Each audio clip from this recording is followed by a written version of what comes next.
আসসালামু আলাইকুম রহমতুল্লাহ বারকাতুহ। শিক্ষার্থীরা তোমরা কেমন আছো? নিশ্চয়ই ভালো আছো, স্বাস্থ্যবিধি মেনে চলছো। তোমাদের নিয়ে আজকের নতুন একটি আলোচনা রয়েছে। আমরা অনলাইনে ক্লাস নেব অনার্স সেকেন্ড ইয়ারদের জন্য। সাবজেক্ট অর্থনৈতিক ভূগোল। নতুন করে পরিচয় দেওয়ার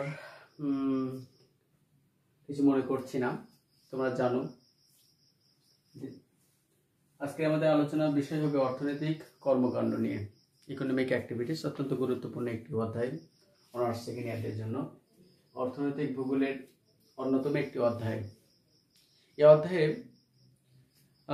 আমরা সংক্ষিপ্ত প্রশ্ন, রচনামূলক প্রশ্ন এখান থেকে পাব। তাহলে আমরা জেনে নেব যে অর্থনৈতিক কর্মকাণ্ডটা কি।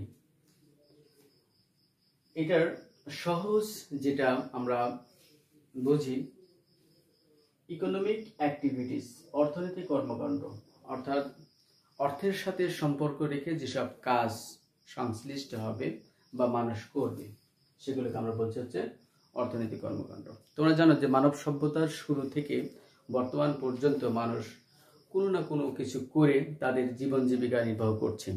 এই জীবন জীবিকার তাগিদে মানুষ নানান কিছু কাজ করে থাকে। মানুষ প্রকৃতির সাথে সম্পর্ক রেখে কাজ করে, মানুষ প্রকৃতি থেকে পাওয়া দ্রব্যগুলোর রূপ পরিবর্তন করে আবার শিল্পের সাথে কাজ করে থাকে, মানুষ ব্যবসা বাণিজ্য করে থাকে, পরিবহনের কাজ করে থাকে, মানুষ সেবামূলক কাজ করে থাকে, মানুষ উন্নত প্রযুক্তি, তথ্য প্রযুক্তিতে উন্নয়ন সাধনের জন্য বিভিন্ন ধরনের কাজ করছে। তাহলে আমরা জানি যে মানব সভ্যতার বিকাশে, মানব সভ্যতার উন্নয়নে এবং চালিকা শক্তি হিসেবে মানুষ বিভিন্ন ধরনের কাজ করবে। মানুষ কাজ ছাড়া কিন্তু অচল।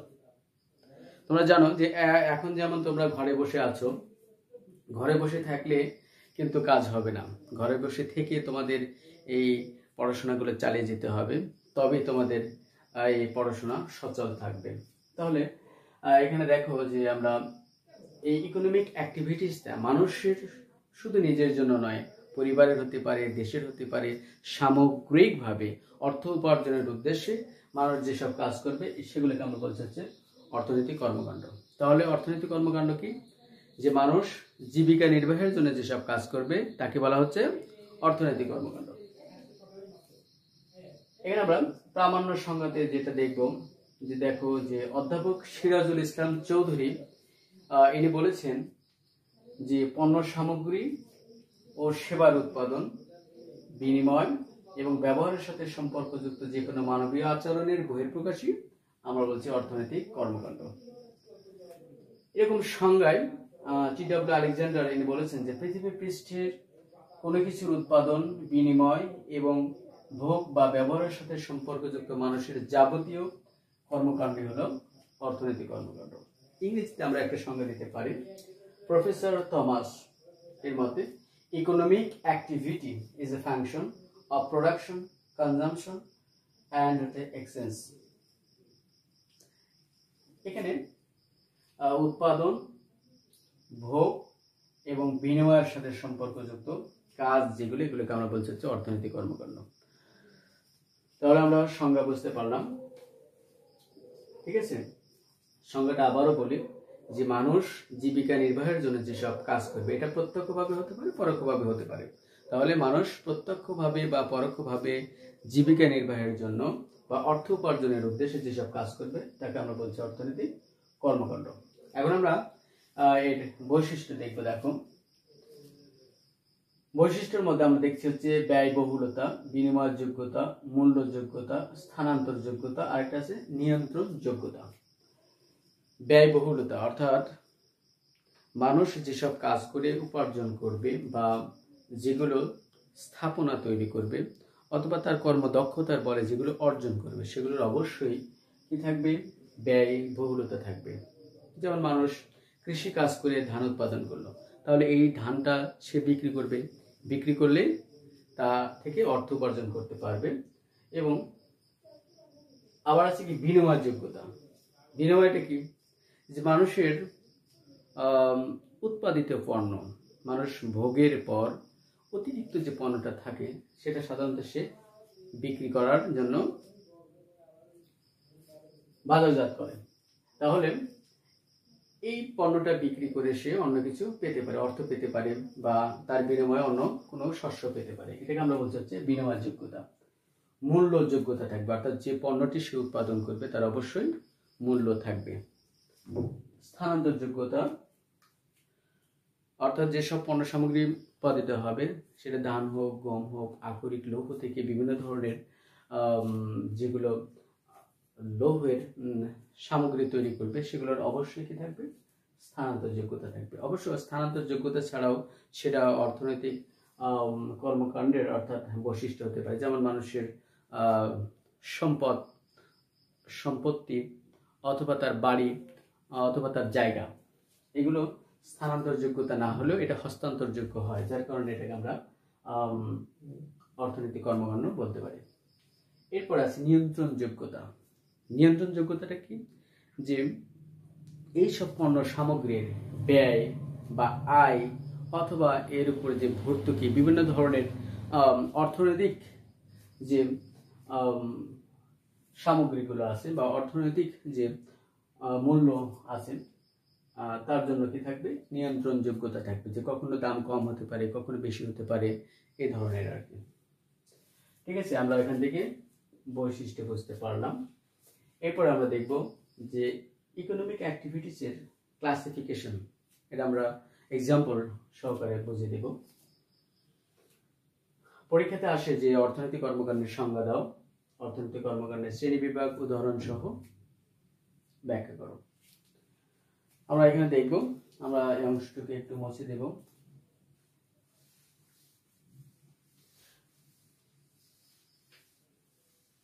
শ্রেণী বিভাগ আমরা বিভিন্নভাবে করতে পারি। প্রথমত আমরা 1 নম্বরে দেখব যে ভূগোলবিদ হ্যারল্ড এইচ ম্যাকক্লার্টি অ্যান্ড জিবি লেন্ডবারি ইনি অর্থনৈতিক কর্মকাণ্ডকে প্রধানত দুভাগে ভাগ করেছেন। একটা হচ্ছে উৎপাদনমূলক অর্থনৈতিক কর্মকাণ্ড, আর একটা ভোগমূলক। তাহলে আমরা একটা দেখব হচ্ছে উৎপাদনমূলক, আর একটা হচ্ছে ভোগমূলক। আমরা প্রথম ধাপে এই শ্রেণী বিভাগ করলাম হচ্ছে 2 প্রকার। একটা কি? উৎপাদনমূলক, অর্থাৎ মানুষ শুধু উৎপাদনই করবে এবং তার সাথে সেগুলো ভোগ করবে, এই দুটো কাজ। এরপরে আমরা দেখব যে টি.এ. হার্টসন এবং টি.ডব্লিউ. আলেকজান্ডার ইনি ইকোনমিক জিওগ্রাফি গ্রন্থে প্রধানত 3 প্রকারের দেখিয়েছেন। আমরা 3 প্রকার দেখব, যেটা দ্বিতীয় ধাপের আমরা দেখা দিতে পারি। 1 নম্বর আমরা দেখাবো হচ্ছে এটা হতে পারে উৎপাদন, 2 নম্বর আমরা দেখাবো হচ্ছে কি বিনিময়, 3 নম্বর ভোগ। বিনিময়, 3 নম্বর আমরা দেখাবো হচ্ছে ভোগ। এই উৎপাদনকে আমরা 1 থেকে 5 পর্যন্ত ভাগ করে দেখাতে পারি, অর্থাৎ প্রথম পর্যায় থেকে পঞ্চম পর্যায় পর্যন্ত দেখাতে পারি। যেমন প্রথম পর্যায়ের অর্থনৈতিক কর্মকাণ্ড, দ্বিতীয় পর্যায়ের অর্থনৈতিক কর্মকাণ্ড, তৃতীয় পর্যায়ের অর্থনৈতিক কর্মকাণ্ড, চতুর্থ পর্যায়ের অর্থনৈতিক কর্মকাণ্ড, আর একটা কি পঞ্চম পর্যায়ের অর্থনৈতিক কর্মকাণ্ড। এবং এর সাথে আর একটা দেখাতে পারি হচ্ছে বিনিময়, আর একটা হচ্ছে ভোগ।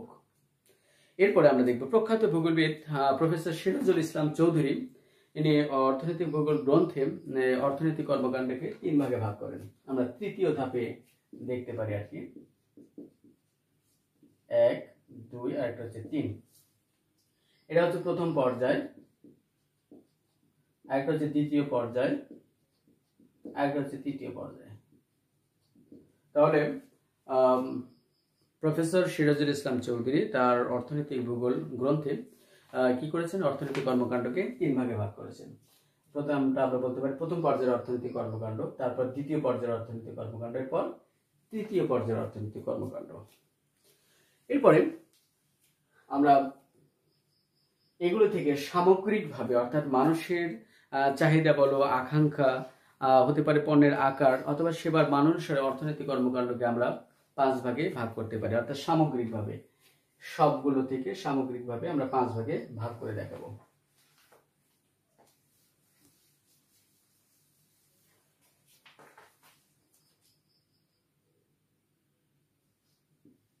আমরা দেখাবো 5 ভাগ। 1 নাম্বার হচ্ছে প্রথম পর্যায়ের অর্থনৈতিক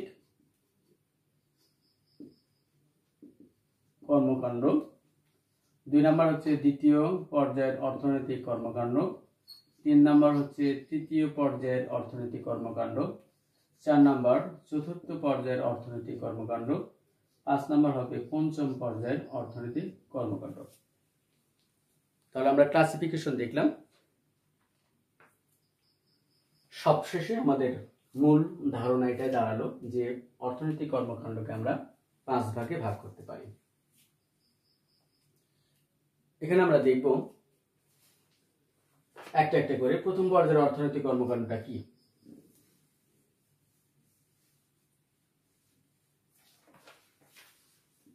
আমরা উদাহরণ সহ ব্যাখ্যা করব।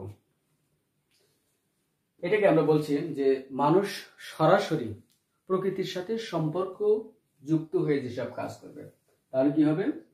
এটা হচ্ছে প্রকৃতির সাথে সম্পর্কযুক্ত। মানুষ প্রকৃতির সাথে সম্পর্কযুক্ত হয়ে যেসব কাজ করবে সেগুলোকে আমরা বলছি হচ্ছে প্রথম পর্যায়ের অর্থনৈতিক কর্মকাণ্ড।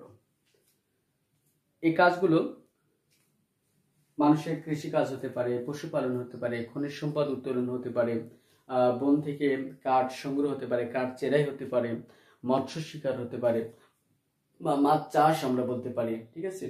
তারপরে বন থেকে মধু সংগ্রহ হতে পারে। এই জাতীয় কাজগুলোকে আমরা বলছি হচ্ছে প্রথম পর্যায়ের অর্থনৈতিক কর্মকাণ্ড। এই কাজগুলো আমরা দেখব এখানে। তাহলে উদাহরণ আমরা এগুলো বলতে পারি, ঠিক আছে, যে কৃষিকাজ, পশুপালন, মৎস্য চাষ, তারপরে খনিজ থেকে আমরা খনিজ সম্পদ উত্তোলন করতে পারি। তাহলে এগুলো কি সরাসরি প্রকৃতির সাথে সম্পর্কিত, যার কারণে এটাকে আমরা বলছি প্রথম পর্যায়ের অর্থনৈতিক কর্মকাণ্ড। এটার কিছু আমরা বৈশিষ্ট্য বলতে পারি যে এই কাজগুলো কোথায় হয়ে থাকে। সাধারণত গ্রামীণ পর্যায়ে এই প্রথম পর্যায়ের অর্থনৈতিক কর্মকাণ্ডটা হয়ে থাকে। এখানে ভূমি এবং শ্রম বেশি থাকবে। এখানে বিস্তৃত ভূমি থাকবে। এখানকার লোকজন সরাসরি প্রত্যক্ষভাবে এই কাজে জড়িত থাকবে এবং তাদের জীবনযাত্রার মান স্বাভাবিক এবং কিছুটা অনুন্নত ধরনের হতে পারে আর কি, অর্থাৎ গ্রামীণ পরিবেশে যেটা হয়ে থাকে। তাহলে এটাকে আমরা বলছি হচ্ছে প্রথম পর্যায়ের অর্থনৈতিক কর্মকাণ্ড। তোমরা এখান থেকে আরেকটা জিনিস জানবে যে প্রথম পর্যায়ে জড়িত যেসব লোকজন আছেন তাদেরকে আমরা বলছি হচ্ছে রেড কলার ওয়ার্কার। তাহলে প্রথম পর্যায়ের অর্থনৈতিক কর্মকাণ্ডের সাথে জড়িত যারা তাদেরকে আমরা বলছি কি রেড কলার ওয়ার্কার।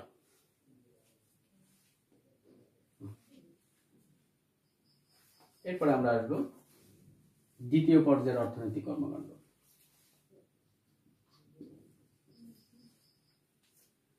সেকেন্ডারি অ্যাক্টিভিটিস আমরা বলে থাকি আর কি। এটাকে আমরা বলছি যে প্রথম পর্যায় থেকে পাওয়া যে দ্রব্যগুলো থাকবে, অর্থাৎ প্রথম পর্যায় থেকে প্রাপ্ত দ্রব্যগুলোর রূপ পরিবর্তন করতে হবে। এখানে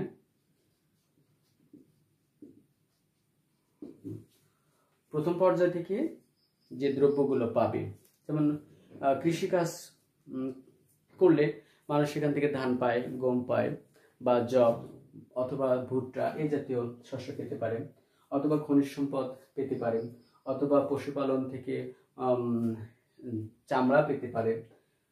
এই যে প্রথম পর্যায় থেকে প্রাপ্ত দ্রব্যগুলো কিভাবে সে রূপ পরিবর্তন করবে দেখো। যেমন ধরো যে প্রকৃতি থেকে ধান পেল, ধানকে সে কি করবে, চাল বানাবে, তারপরে সে ভাত তৈরি করবে, ঠিক আছে। এটা আমরা এক্সাম্পল দিতে পারি।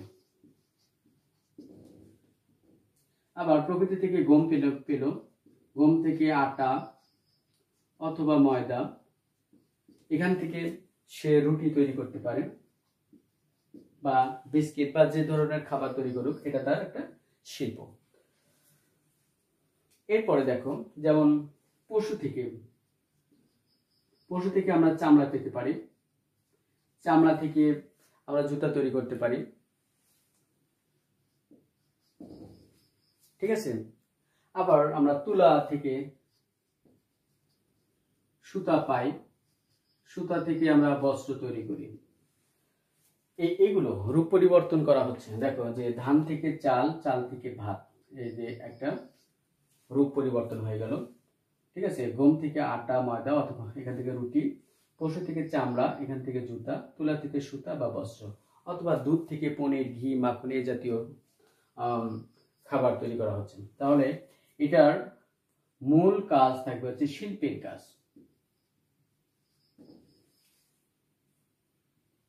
ঠিক আছে। দ্বিতীয় পর্যায়ের কাজ সাধারণত শিল্পের কাজ, এবং শিল্প বিকাশের ক্ষেত্রে আমরা দেখো যে দেশ যত বেশি শিল্পের দিক দিয়ে উন্নত, সে দেশকে আমরা তত বেশি উন্নত বলছি, ঠিক আছে। আর যে দেশে প্রথম পর্যায়ের অর্থনৈতিক কর্মকাণ্ডটা বেশি, অর্থাৎ কৃষি কাজ অথবা গ্রামীণ পরিবেশের কাজটা বেশি, সে দেশ অনুন্নত।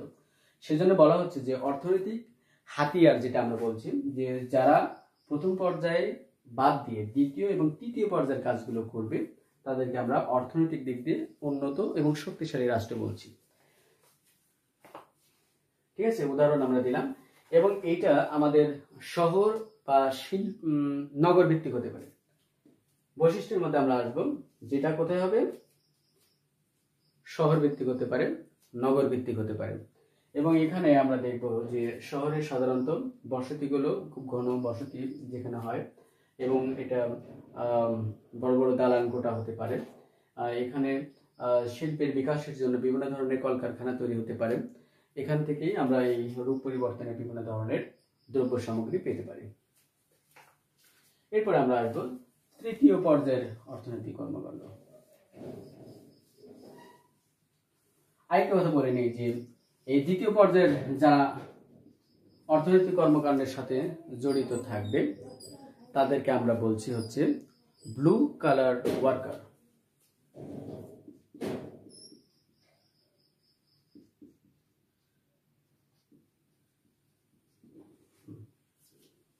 তাহলে প্রথম পর্যায়কে আমরা বলছি হচ্ছে রেড কালার ওয়ার্কার, দ্বিতীয় পর্যায়ের সাথে জড়িত যারা থাকবে তাদেরকে আমরা বলছি হচ্ছে ব্লু কালার ওয়ার্কার।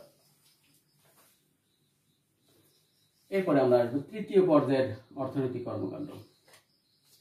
তৃতীয় পর্যায়ে যেটা আমরা বলছি যে প্রথম পর্যায়ে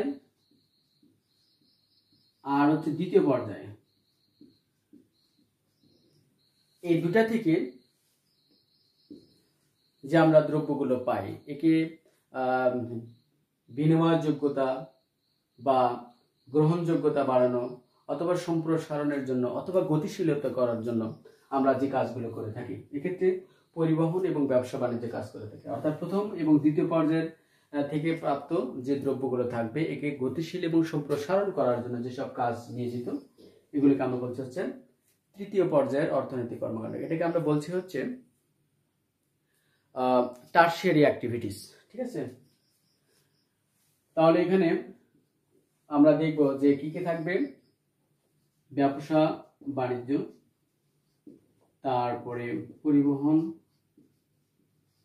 পাইকারি ব্যবসা হতে পারে, খুচরা হতে পারে, এই ধরনের কাজগুলো, ঠিক আছে। এটা নগর ভিত্তিক বা শহর ভিত্তিক বেশি হয়ে থাকে আর কি।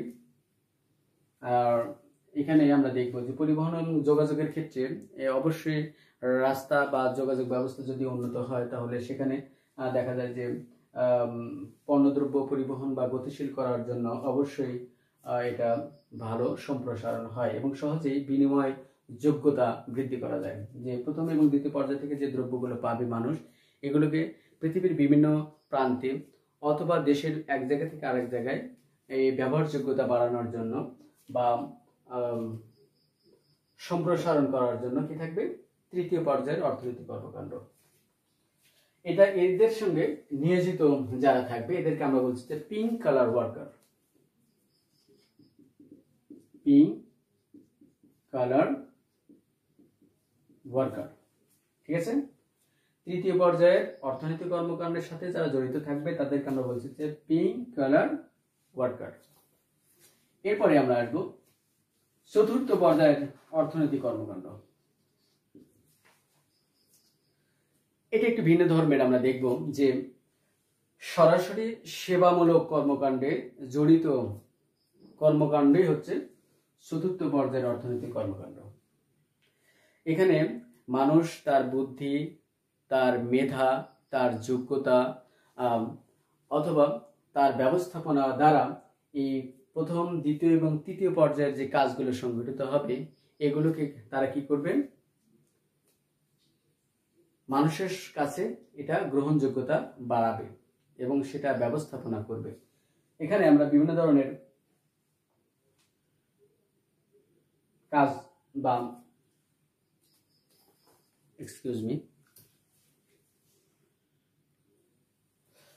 ঠিক আছে, তাহলে যেটা বলতেছিলাম যে সরাসরি সেবামূলক কাজে যারা নিয়োজিত তাদের আমরা বলছি হচ্ছে চতুর্থ পর্যায়ের অর্থনৈতিক কর্মকাণ্ড। এখানে প্রশাসনিক সেবা হতে পারে, বৃত্তিমূলক সেবা হতে পারে, তারপরে আর্থিক সেবা হতে পারে, বিনোদন হতে পারে, এ জাতীয় সেবাগুলো। ঠিক আছে, আবার তথ্য প্রক্রিয়াজাতকরণ হতে পারে, শিক্ষাদান হতে পারে, সরকারি চাকরিজীবী হতে পারে, এগুলো।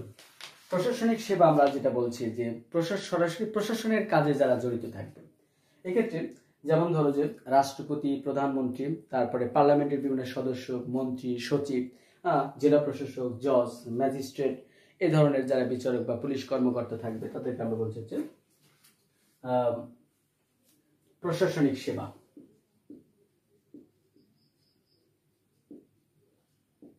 উদাহরণ আমরা দিতে পারি, এটা এক্সাম্পল, প্রশাসনিক সেবায় যারা নিয়োজিত থাকবে।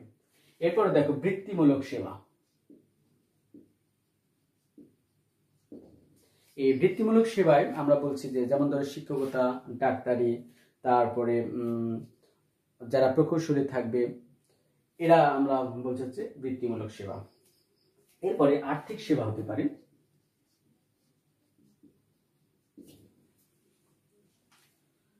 আর্থিক সেবায় আমরা বলছি যে অর্থের সাথে লেনদেনকারী যেসব প্রতিষ্ঠান থাকবে, যেমন হতে পারে ব্যাংক, হতে পারে বিমা। ঠিক আছে, এদেরকে আমরা বলছি হচ্ছে আর্থিক সেবা। এরপরে দেখো যে বিভিন্ন তথ্য প্রক্রিয়াজাতকরণ থাকতে পারে।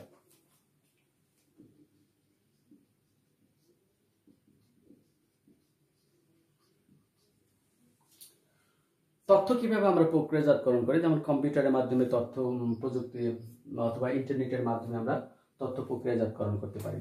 আবার স্বাস্থ্য সেবা হতে পারে। স্বাস্থ্য সেবায় যারা জড়িত, যেমন এক্ষেত্রে বিভিন্ন ধরনের হাসপাতাল, ক্লিনিক, দাতব্য চিকিৎসালয়, ঠিক আছে, অথবা এক্ষেত্রে বিভিন্ন ধরনের আঞ্জুমান বা যেমন বেয়ারিশ লাশ দাফনকারী প্রতিষ্ঠান থাকে, এই ধরনের কাজে আমরা বলছি এগুলো হচ্ছে স্বাস্থ্য সেবা। ঠিক আছে, এক্ষেত্রে ডাক্তার, নার্স বা ওয়ার্ড বয় যারা থাকে সেবামূলক কাজ করে থাকে আর কি। এরপরে শিক্ষাদানের ক্ষেত্রে আমরা দেখব, শিক্ষাদানের ক্ষেত্রে বিভিন্ন ধরনের প্রতিষ্ঠান কাজ করে, যেমন বিশ্ববিদ্যালয় হতে পারে, তারপরে কলেজ হতে পারে, স্কুল হতে পারে। ঠিক আছে, এই ধরনের শিক্ষাদান কাজে যেসব প্রতিষ্ঠান নিয়োজিত থাকবে, বা মাদ্রাসা, কিন্ডারগার্টেন, এগুলিকে আমরা বলছি হচ্ছে সেবামূলক কাজ। ঠিক আছে, এরপরে আমরা দেখব বিনোদন। বিভিন্ন ধরনের বিনোদনমূলক যে পার্কগুলো আছে বা বিনোদনমূলক জায়গাগুলো আছে, এই কাজে যারা নিয়োজিত, এটা হচ্ছে সেবামূলক কাজ। তাহলে এগুলো আমাদের হচ্ছে চতুর্থ পর্যায়ের অর্থনৈতিক কর্মকাণ্ডের উদাহরণ, এবং এদের সাথে যারা নিয়োজিত তাদেরকে আমরা বলছি হচ্ছে হোয়াইট কলার ওয়ার্কার।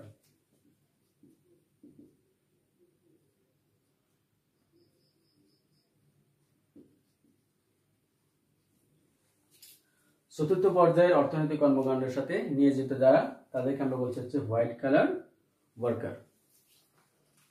এরপর আমরা আসবো পঞ্চম পর্যায়ে, এটা আমাদের লাস্ট।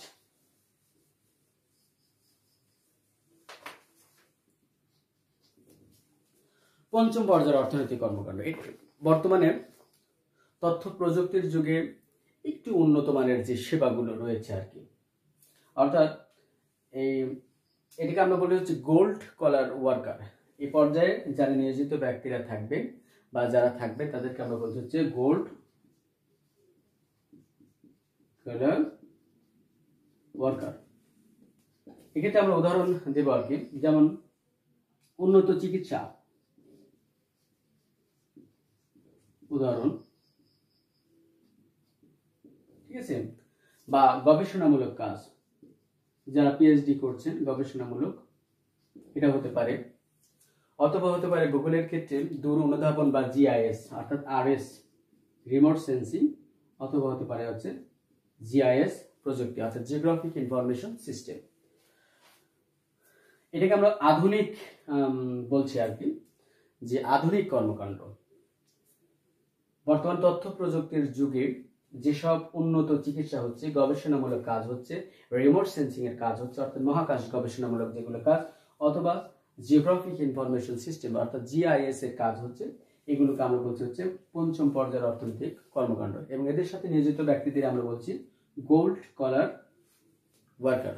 ঠিক আছে, তাহলে পাঁচটা আমরা প্রকারভেদ দেখালাম। সামগ্রিকভাবে আমরা বলতে পারি যে অর্থনৈতিক কর্মকাণ্ড মানুষের জীবনে অবশ্যই দরকার, কারণ হচ্ছে অর্থনৈতিক কর্মকাণ্ড ছাড়া মানুষ নিজের এবং পরিবারের এবং সে দেশের জন্য সে কিছু করতে পারবে না। অর্থাৎ নিজের ব্যয় যোগ্যতা, নিজের ভরণ পোষণ এবং পরিবারের ভরণ পোষণ করতে অবশ্যই কি করতে হবে, কাজ করতে হবে। তাই একটি কাজ মানুষের জীবনে অনেক পরিবর্তন আনতে পারে। সেজন্য আমরা কি করব, কোনো না কোনো কিছু কাজ করে নিজের ভাগ্য পরিবর্তনের চেষ্টা করব। অলসতা না করে উন্নত জাতির দিকে দেখব। উন্নত জাতি বা উন্নত দেশ যারা কর্মঠ বা নিজেকে নিয়োজিত রেখে যেসব কাজ করে নিজেকে এবং দেশের ভাগ্য উন্নয়ন করেছে, জাতির উন্নয়ন করেছে, সে ধরনের কাজ করে আমরা কি করব, নিজের এবং পরিবারের উন্নতি করব। এভাবে দেখতে পাবা যে নিজের এবং পরিবারের উন্নতি সাধন করলে অবশ্যই দেশ উন্নত হবে। ঠিক আছে, আজকে এই পর্যন্তই।